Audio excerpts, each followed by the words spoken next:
రాజులకు రాజు ప్రభులో ప్రభు అయిన యేసుక్రీస్తు నామమున మీకు శుభములు. ఈ రోజు దేవుడు మనకు అనుగ్రహించినటువంటి వాగ్దానము కీర్తనల గ్రంథము 112వ అధ్యాయము 4వ వచనము.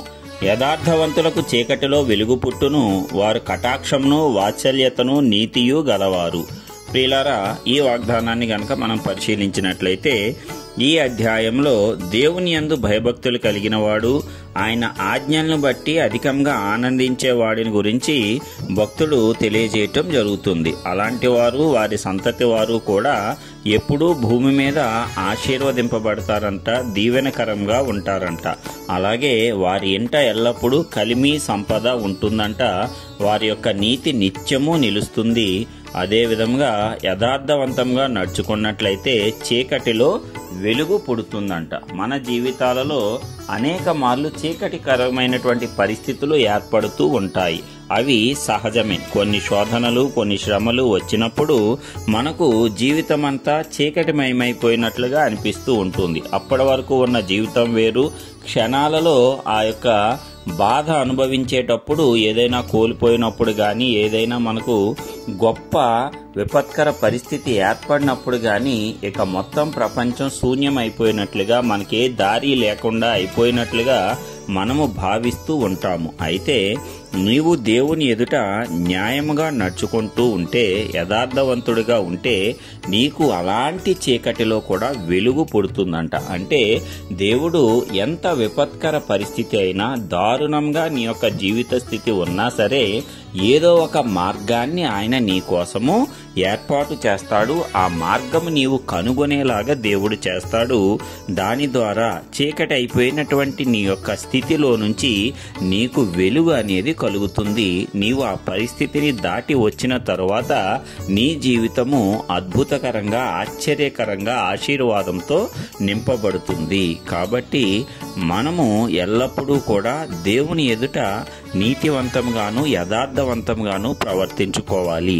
ఆయన ఆజ్ఞలను బట్టి మనం ఆనందించినట్లయితే మనతో పాటు మన సంతానపు వారు కూడా ఈ భూమి మీద ఆశీర్వాదాలను స్వతంత్రించుకుంటారు.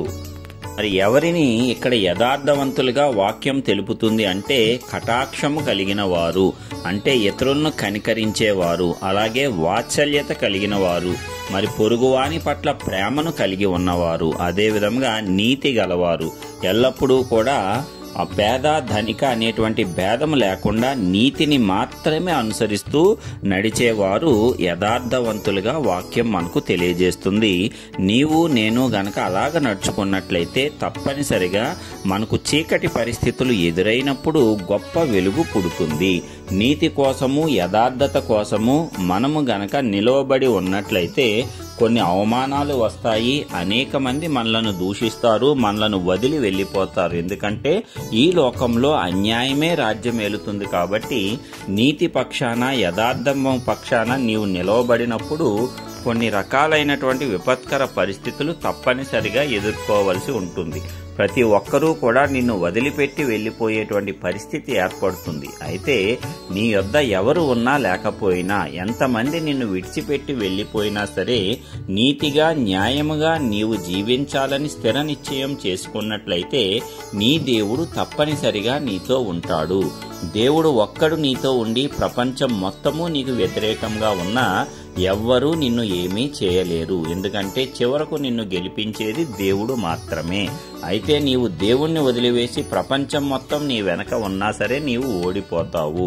కాబట్టి ప్రియులారా, మనము ఎల్లప్పుడూ కూడా యథార్థవంతంగా జీవించాలి, నీతివంతంగా జీవించాలి. ఇతరుల పట్ల కరుణ కటాక్షములు కలిగి, ఔదార్యము కలిగి, వారిని ఎల్లప్పుడూ ప్రేమిస్తూ, అనేకులను క్షమిస్తూ మనం ముందుకు సాగిపోవాలి. అప్పుడు దేవుని యొక్క నీతి మనలో నిలిచి ఉంటుంది. ఆ నీతి ద్వారా మనము, మన యొక్క సంతతి వారు కూడా ఈ లోకంలో ఆశీర్వదింపబడతారు, దీవింపబడతారు. ఎల్లప్పుడూ కూడా కలిమి సంపద అనేది మన యొక్క ఇంటన నివాసము చేస్తుంది. అదే విధంగా నీతిమంతులను ఎల్లప్పుడూ దేవుడు జ్ఞాపకం చేసుకుంటాడు. అలాంటి వారిని ఆయన ప్రతి విపత్కర పరిస్థితుల్లోనూ కాపాడుతూనే వస్తాడు. మరి తన యొక్క శత్రువులను తన మీద విజయం సాధించనివ్వకుండా దేవుడు మనలను కాపాడుతాడు. కాబట్టి ప్రియులారా, నీతిగా యథార్థముగా దేవుని ఎదుట నడుచుకోవటము, ఆయన ఆజ్ఞలను బట్టి ఆనందించటము, దాని ప్రకారం మనము జీవించటం అనేది ఎంతో గొప్ప భాగ్యము. మనమందరము కూడా దేవుని వాక్యానుసారంగా ఎలాంటి జీవితాన్ని జీవిస్తూ మనతో పాటు మన తరాలు కూడా ఈ భూమి మీద దీవించబడటానికి, ఆశీర్వదింపబడటానికి పరిశుద్ధాత్మ దేవుడు మనందరికీ సామర్థ్యమునివ్వాలని నజరేయుడైన యేసు పరిశుద్ధ నామమున ప్రార్థించుచున్నాను. ఆమేన్.